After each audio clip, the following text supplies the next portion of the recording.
Hello friends, मैं हूं MK. पाल। सामान्य अध्ययन की क्लास में आपका स्वागत है।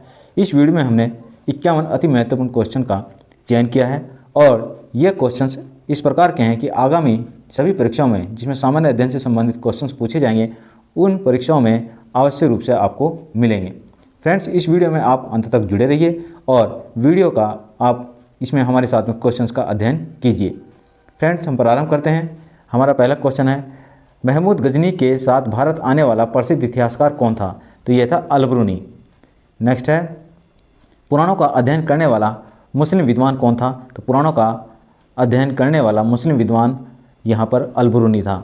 तो अल-बरूनी जिस समय भारत आया, इसने यहाँ पर भारतीय पंडितों के साथ मिलकर संस्कृत भाषा का अध्ययन किया, संस्कृत भाषा को सीखा और भारतीय पुराणों का अध्ययन किया इसने। साथ ही साथ जितने भी भारतीय जो साहित्य से संबंधित, भारतीय इतिहास से संबंधित जितने भी ग्रंथ थे, उनका भी उसने अध्ययन किया और अल-बरूनी ने भारतीय समाज के बारे में भी लिखा।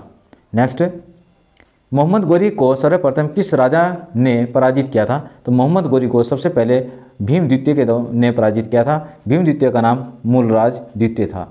नेक्स्ट है, तराइन का प्रथम युद्ध कब हुआ? तो तराइन का युद्ध, प्रथम युद्ध 1191 में हुआ था और यह युद्ध पृथ्वीराज चौहान और मोहम्मद गोरी के बीच हुआ था। इस युद्ध में पृथ्वीराज चौहान की विजय हुई थी। नेक्स्ट, अगला क्वेश्चन है, तराइन का द्वितीय युद्ध कब हुआ? तो तराइन का द्वितीय युद्ध 1192 ईस्वी में हुआ। यह युद्ध भी मोहम्मद गोरी और पृथ्वीराज चौहान के बीच में हुआ था। इस युद्ध में मोहम्मद गोरी की विजय हुई थी। नेक्स्ट, चंदावर का युद्ध कब हुआ? तो चंदावर का युद्ध 1194 ईस्वी में हुआ और यह युद्ध मोहम्मद गोरी और जयचंद के बीच हुआ था, जिसमें जयचंद की पराजय हुई थी। नेक्स्ट है, वह मुस्लिम शासक कौन था? वह मुस्लिम शासक कौन था जिसके सिक्कों पर लक्ष्मी की आकृति अंकित है या आकृति बनी है? तो वह मुस्लिम शासक मोहम्मद गोरी था।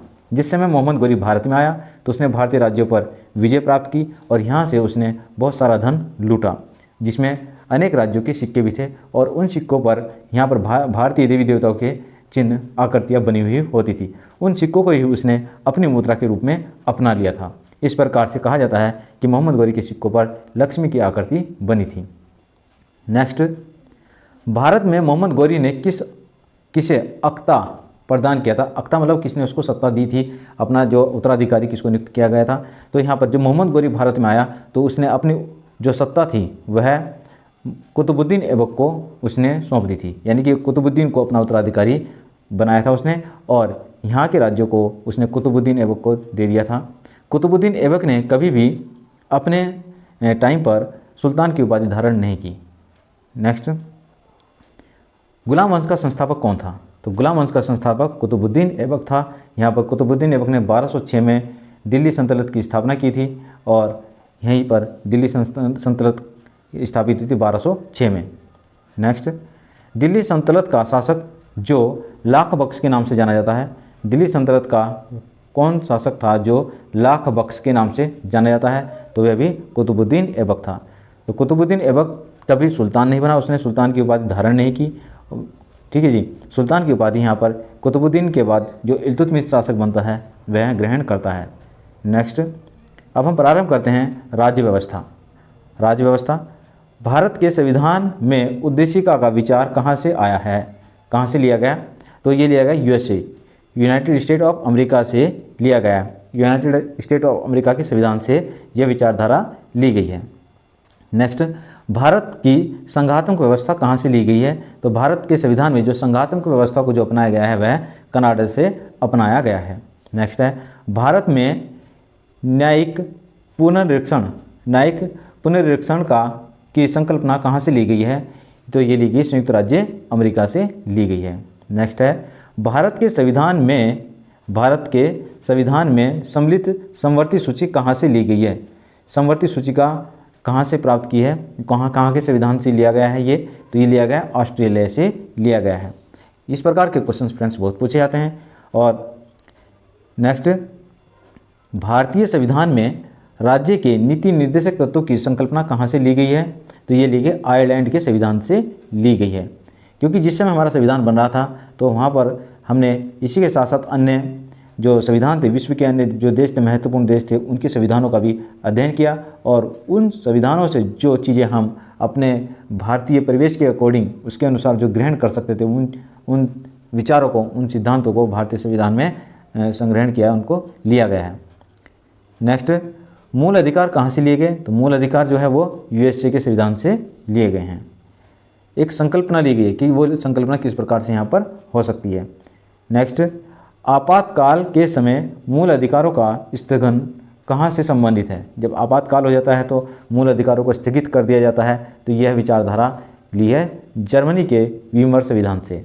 नेक्स्ट है, भारतीय संविधान में मौलिक कर्तव्य का विचार कहाँ से लिया गया है? तो ये लिया गया है रूस से लिया गया है। नेक्स्ट है, भारतीय संविधान में शासन की संसदीय प्रणाली कहाँ से ली गई है?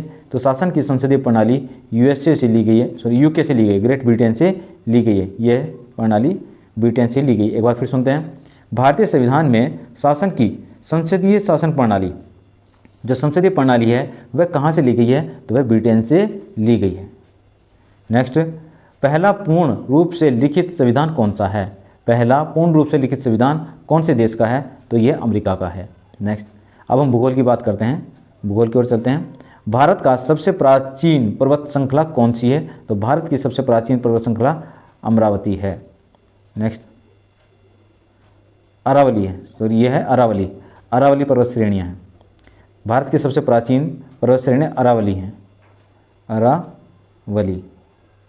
तो भारत का सबसे प्राचीन पर्वत श्रृंखला अरावली है। नेक्स्ट, अरावली पर्वत श्रेणी कहाँ स्थित है? तो अरावली पर्वत श्रेणी ये राजस्थान में स्थित है। नेक्स्ट है, दक्षिण भारत की सबसे ऊंची चोटी कौन सी है? दक्षिण भारत की सबसे ऊंची चोटी अनाईमुड़ी है, अनाईमुड़ी। नेक्स्ट, कर्नाटक, केरल एवं तमिलनाडु राज्यों के मिलन स्थल कहाँ पर हैं? यानी कि तीनों स्थल जो कहाँ पर जो एक दूसरे को जोड़ते हैं, मिलते हैं, तो नीलगिरी की पहाड़ियाँ हैं। नीलगिरी की पहाड़ियों में कर्नाटक, केरल और तमिलनाडु तीनों राज्यों का मिलन स्थल है। नेक्स्ट, नर्मदा और ताप्ती नदियों के बीच कौन सी पहाड़ी स्थित है? नर्मदा और ताप्ती नदियों के बीच सतपुड़ा की पहाड़ियाँ स्थित हैं, सतपुड़ा की श्रेणियाँ हैं। नेक्स्ट है, महाराष्ट्र, कर्नाटक एवं गोवा के पश्चिम तट क्या कहलाते हैं? तो महाराष्ट्र, गोवा और कर्नाटक के जो पश्चिम तट है वह सह्याद्री के नाम से जाने जाते हैं, सह्याद्री कहते हैं उनको। नेक्स्ट, करडामम पहाड़ियाँ कौन से राज्य में स्थित हैं? करडामम की पहाड़ियाँ केरल और तमिलनाडु में स्थित हैं। नेक्स्ट है, शेवराय की पहाड़ियाँ कहाँ स्थित हैं? शेवराय की पहाड़ियाँ तमिलनाडु में स्थित हैं। नेक्स्ट है, धूपगढ़ चोटी कौन सी पर्वत श्रेणी में स्थित है? धूपगढ़ की चोटी जो है वह सतपुड़ा पर्वत श्रेणी में स्थित है। नेक्स्ट, महादेव पहाड़ियाँ किस पर्वत की श्रेणी का भाग हैं? तो महादेव पहाड़ियाँ जो है वो सतपुड़ा पर्वत श्रेणी का ही भाग कहे जाते हैं। नेक्स्ट, अब बात करते हैं सामान्य विज्ञान की। सामान्य विज्ञान में टमाटर के लाल रंग का क्या कारण है? टमाटर का रंग लाल होता है, तो वह लाल किस कारण होता है? तो उसमें लाइकोपीन नामक एक तत्व पाया जाता है जिसके कारण टमाटर का रंग लाल होता है। नेक्स्ट, सेब के फल पर लाली किस कारण आती है? सेब का जो फल होता है जब वो तैयार हो जाता है तो ऊपर से उसके सेब में लाली आ जाती है, तो वो कौन से तत्व के कारण लाली आती है? तो एंथोसायनिन के कारण सेब के फल में लाली आती है। नेक्स्ट, पपीते का रंग पीला क्यों होता है? पपीते का रंग पीला क्यों होता है? देखते हैं, पपीते का रंग पीला रहता है तो किस कारण से होता है? तो ये होता है केरिकोजेंथीन के कारण होता है। केरिकोजेंथीन नामक एक तत्व होता है जिसके कारण पपीते का रंग पीला होता है, केरिकाजेंथीन। नेक्स्ट, जल में उगने वाले पौधों को क्या कहते हैं? जल में उगने वाले पौधों को हाइड्रोफाइट कहते हैं, हाइड्रोफाइट। नेक्स्ट है, मरुभूमि में अधिकतर पादप कैसे होते हैं? तो मरुभूमि में अधिकतर जो पादप होते हैं, पौधे होते हैं, वह मांसल होते हैं, मांसल होते हैं। जैसे कि हम देखते हैं कि कुछ इस प्रकार के जो कैक्टस होते हैं, वो मांसल होते हैं। तो कैक्टस जो होता है वो मरुभूमि में होता है, जहाँ मरुस्थल क्षेत्र होते हैं या सूखी चट्टानें होती हैं, ऐसी जगहों पर कैक्टस उगता है। तो जो कैक्टस होता है वह मांसल होता है। नेक्स्ट है, मछलियाँ सामान्यतः श्वसन किस से करती हैं? तो मछलियाँ जो सामान्यतः जो श्वसन करती हैं पानी के अंदर रहते हुए, वो गलफ्लो से करती हैं और उनको गिल्स बोलते हैं, गिल के द्वारा वह करती है। नेक्स्ट, कपास का मुख्य घटक कौन सा है? तो कपास का मुख्य घटक सेलुलोज होता है। नेक्स्ट है, हेरोइन कहाँ से प्राप्त होती है? जो हीरोइन है, हेरोइन कहाँ से प्राप्त होती है? हेरोइन अफीम के पोस्ता से प्राप्त होती है। हेरोइन कहाँ से प्राप्त होती है? जो अफीम होता है, अफीम का पोस्ते से प्राप्त होती है। मॉर्फिन कहाँ से प्राप्त होती है? तो मॉर्फिन भी जो होती है अफीम का जो फल होता है उससे प्राप्त होती है। अफीम का वास्तविक नाम क्या है? तो अफीम का वास्तविक नाम है पेपेवर सोमनीफेरम। पेपेवर सोमनीफेरम अफीम का वास्तविक नाम है पेपेवर सोमनीफेरम। नेक्स्ट, अब हम बात करते हैं पर्यावरण की। पर्यावरण से संबंधित क्वेश्चन करते हैं। भारतीय राष्ट्रीय जैव विविधता प्राधिकरण कब और कहाँ स्थापित किया गया? मोस्ट इंपोर्टेंट क्वेश्चन है ये। तो भारतीय राष्ट्रीय जैव विविधता प्राधिकरण है जो वो वर्ष 2003 में चेन्नई में स्थापित किया गया था। नेक्स्ट है, भारतीय राष्ट्रीय जैव विविधता प्राधिकरण का क्या कार्य है? जो भारतीय राष्ट्रीय जैव विविधता प्राधिकरण है उसका कार्य क्या होता है? तो ये कार्य करता है जैसे जैव चोरी को रोकना तथा देशी और परंपरागत आनुवंशिक संसाधनों का संरक्षण करना। कुछ ऐसी प्रजातियां होती हैं जो सिर्फ हमारे ही भौगोलिक क्षेत्र में वह होती हैं, तैयार होती हैं, उगती हैं, तो उन चीज़ों का जो पेटेंट होता है उसका जो संरक्षण करने का जो कार्य करता है वो भारतीय राष्ट्रीय जैव विविधता प्राधिकरण करता है। नेक्स्ट, देश में कुल वनावरण का एवं वृक्षावरण क्षेत्र कितने प्रतिशत है? तो देश में कुल वनावरण और वृक्षावरण जो है 24.56% है। 24.56% है, यानी कि यहाँ पर ऐसा ये पूरा टोटल वन क्षेत्र और वृक्षावरण लिया गया है, यानी कि जिसमें बाग बगीचे और जो बस्तियों के बीच में जो पेड़ होते हैं वो भी, और जो जंगल वन होते हैं उनको भी मिला करके टोटल जो भारतीय भू क्षेत्र पर जो वन हैं और वृक्ष हैं उन सभी का जो मिलाया गया प्रतिशत है वो 24.56% यहाँ पर वन और वृक्षों का क्षेत्रफल बताया गया है।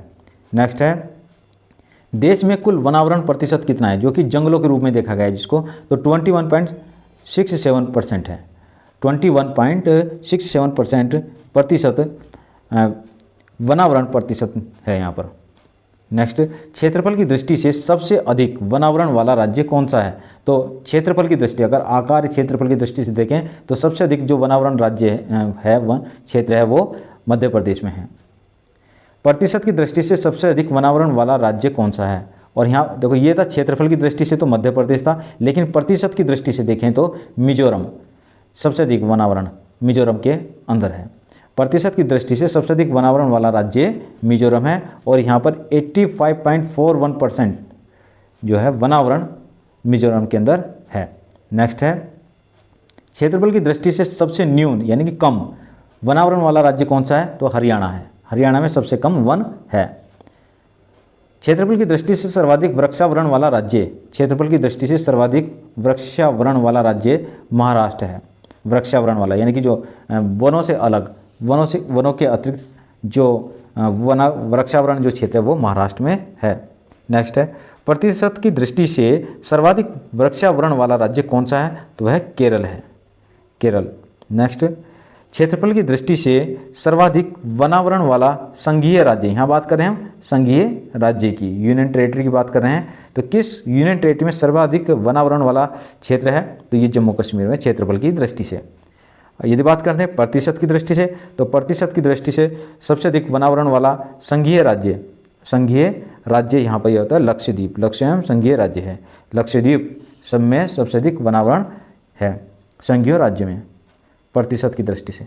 तो फ्रेंड्स, इस प्रकार से हमारे ये 51 क्वेश्चंस हो चुके हैं। फ्रेंड्स, यदि अभी तक आपने हमारे चैनल को सब्सक्राइब नहीं किया है तो चैनल को सब्सक्राइब कर लीजिए और इसको वीडियो को शेयर कीजिए और लाइक कीजिए और नोटिफिकेशन बेल आइकन भी दबा दीजिए, ऑल नोटिफिकेशन कीजिए ताकि आगामी सभी वीडियो आपको मिलती रहे।